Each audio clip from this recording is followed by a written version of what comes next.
Lulus sekolah, mau lanjut kuliah. Sampai pusing mau cari di mana. Kini saatnya kamu meraih cita-cita. Nih, pilihan yang bikin kamu makin ceria. Mondok Pos Kuliah. STIA Al Anwar solusinya.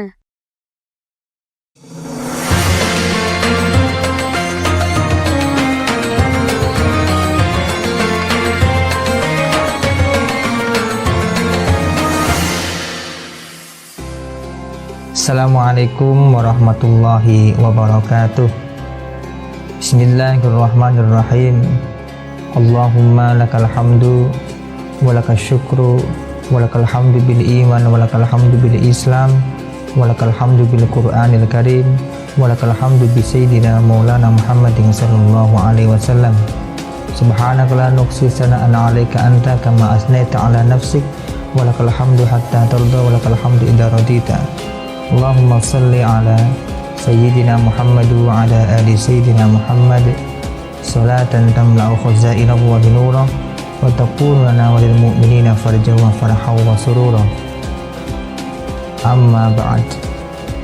Sahabat taklim yang dimuliakan Allah Subhanahu wa ta'ala, berbicara Al-Quran sebagai korban hidup, maka yang pertama harus kita pahami bahwa Al-Quran sebagaimana definisi yang masyhur adalah kalamullah al-munazzal ala sayyidina Muhammadin sallallahu alaihi wasallam biwasitati Jibril al-muta'abbad bitilawatih.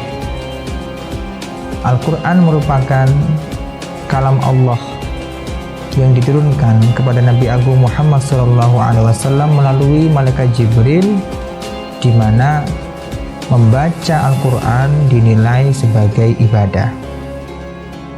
Kata kuncinya di sini adalah al-muta'abbad bitilawatih. Al-Quran memiliki nilai-nilai ibadah diberikan kepada orang-orang yang mau membacanya. Kenapa dikatakan ibadah? Karena di situ pertama Al-Quran adalah kalamullah. Meskipun dia tidak mengetahui, tidak paham makna-maknanya, dengan membaca Al-Quran itu sudah dianggap sebagai ibadah. Al-muta'abbad bitilawati. Yang kedua, kenapa Al-Quran dianggap atau memiliki nilai ibadah?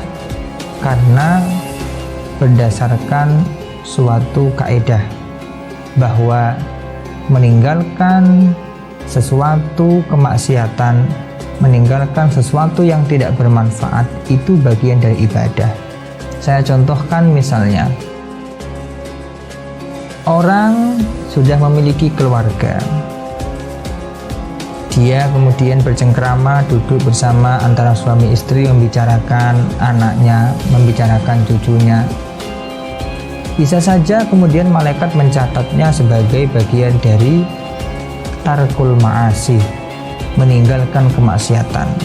Maka meninggalkan kemaksiatan itu bagian dari ibadah. Apalagi kemudian dia menyibukkan diri dengan cara membaca Al-Quran yang jelas kalamullah, dan dia menyibukkan diri dengan lantunan-lantunan bacaan Al-Quran, sudah otomatis meninggalkan kemaksiatan. Kalau dia meninggalkan kemaksiatan sudah otomatis bagian dari ibadah.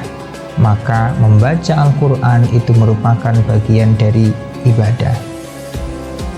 Akan lebih baik lagi ketika membacanya dibarengi dengan adanya tadabbur, ta'ammul, tafakkur.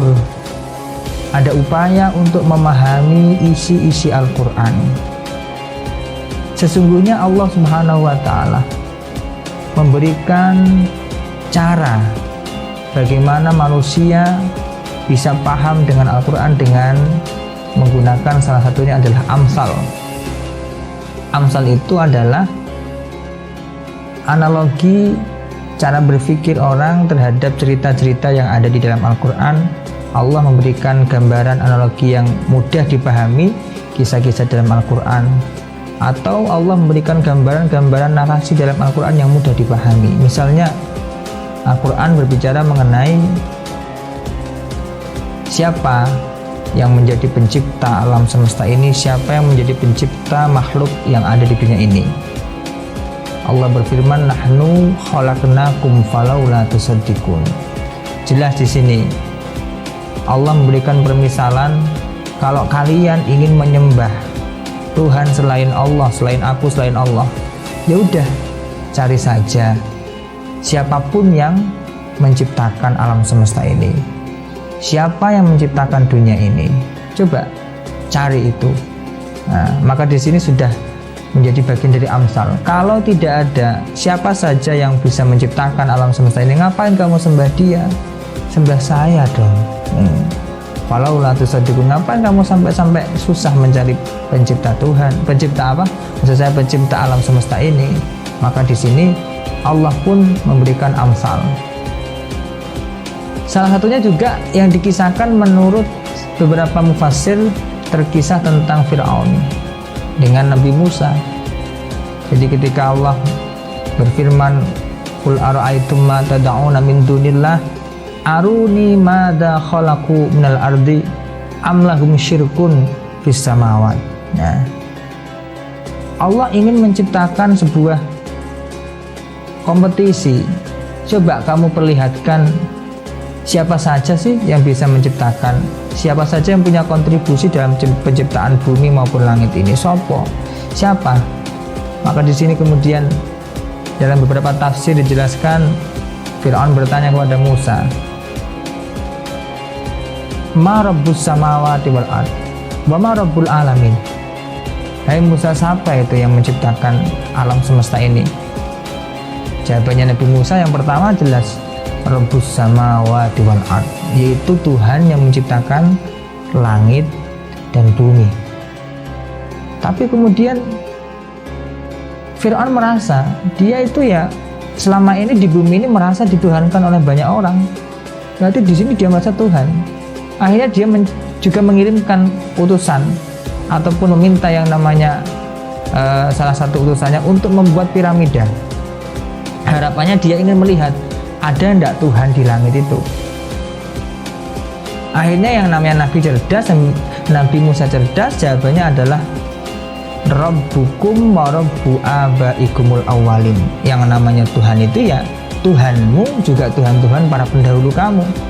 Dari ayat ini orang yang mendengar, para ajudan-ajudannya hampir separuh menyatakan taslim masuk Islam. Gara-gara ayat yang diberikan ini menunjukkan ketidakkuasaan Fir'aun yang katanya mengaku-ngaku sebagai Tuhan. Itu adalah bukti bagaimana kita bisa memahami ayat-ayat Al-Quran secara mendalam, supaya ayat itu bisa mengilhami kita sebagai pedoman hidup, sebagai pembimbing kita, dan sebagai orang yang sebagai penolong kita dalam kehidupan sehari-hari, terutama kehidupan di dunia dan di akhirat. Maka ingin saya sampaikan bahwa Al-Quran selain juga memiliki nilai ibadah, juga Al-Quran sebagai pembimbing kita dalam kehidupan sehari-hari. Jamaah taklim yang dimuliakan Allah, demikian yang bisa saya sampaikan, semoga bisa bermanfaat bagi kita semua, terutama bagi saya pribadi. Ihdinas siratal mustaqim. Assalamualaikum warahmatullahi wabarakatuh.